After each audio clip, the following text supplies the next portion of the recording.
57টা লাশ দেখছি, 30 জন কিভাবে মারা যায়। আমি একটা ফাউন্ডেশনের, আমার প্রত্যেকটা হসপিটালে আমার লোক আছে, সবাই বলতেছে একটু পর স্টুডেন্ট মারা যাচ্ছে, কই খবর কই?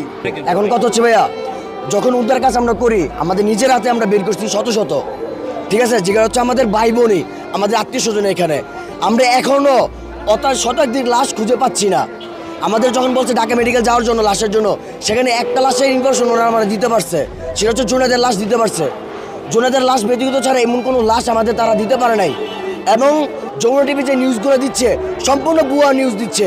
আমাদের এলাকায় মারা গেছে 10 জন ছেলে এই পিসের সাইডে, তাহলে আরো বাকিগুলো আছে, ওইগুলো লাশ কোথায় আপনি দেখাই। এই যে একজন, এই যে একজন, এই যে একজন, এই যে একজন, ওরা স্পট ডেট আমাদের এলাকার এই যে 5 জন আপনাদের দেখাইলাম, এবং ওরে কালকে থেকে আমরা খুঁজে পাচ্ছি না এখন পর্যন্ত।